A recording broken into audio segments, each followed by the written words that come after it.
Hi అండి, ఈరోజు మన ఛానల్లో చేపల పులుసు సింపుల్గా ఎలా చేయాలో చేసి చూపిస్తానండి. స్టవ్ వెలిగించుకున్నానండి, కళాయి పెట్టుకున్నా. ఆయిల్ హీట్ ఎక్కాక మన ఉల్లిపాయ ముక్కలు వేసుకోవాలండి. ఉల్లిపాయ ముక్కలు పొడవుగా కట్ చేసుకుని వేసుకోవాలండి.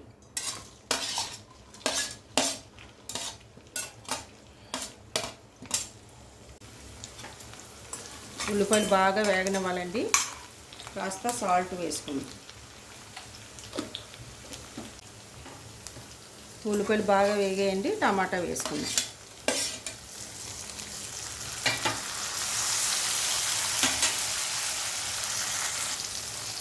కాస్త అల్లం వెల్లుల్లి పేస్ట్,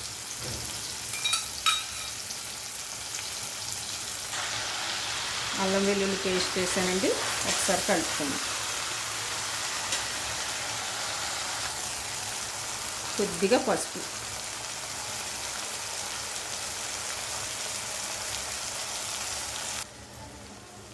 కొద్దిగా కొత్తిమీర. అంతకుముందు వీడియోలో అండి నేను ఆనియన్ పేస్టు టమాటా పేస్టు చేసి పులుసు పెట్టి చూపించానండి మట్టి కుండలో. ఇప్పుడు ఈ పద్ధతిలో చూపిస్తున్నానండి. పేస్ట్ వేయకుండా ఆనియన్స్ కట్ చేసి చూపిస్తున్నానండి.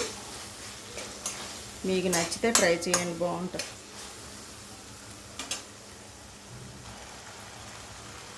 సరిపడినంత కారం,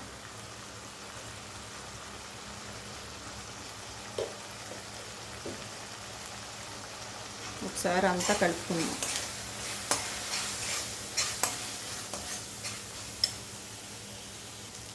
ఇదంతా వేగిపోయిందండి.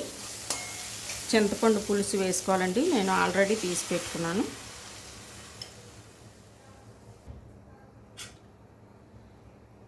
చింతపండు పులుసు వేసాను కదండి, ఒకసారి ఇలా కలుపుకొని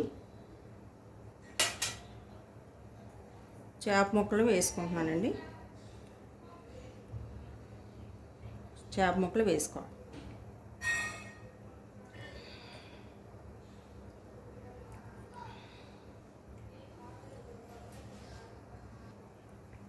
చేప ముక్కలు వేసుకున్నానండి.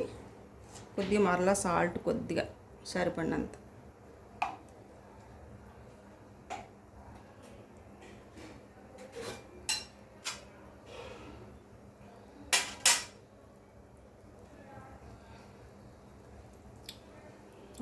ఇదంతా ఒకసారి ఇలా కలుపుకుందామండి.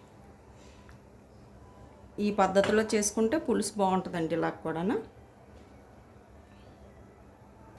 కాస్త బెల్లం వేసుకుందామండి.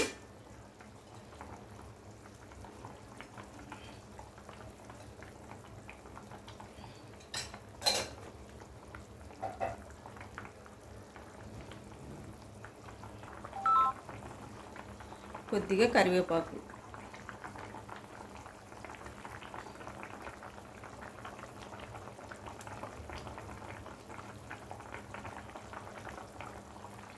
కాసేపు అలాగా మరగనివ్వాలండి. పులుసు దగ్గర పడాక చూపిస్తాను మీకు.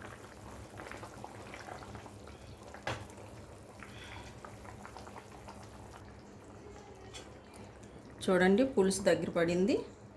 ఇంకొక 2 నిమిషాల్లో స్టవ్ కట్టేద్దామండి. చూడండి,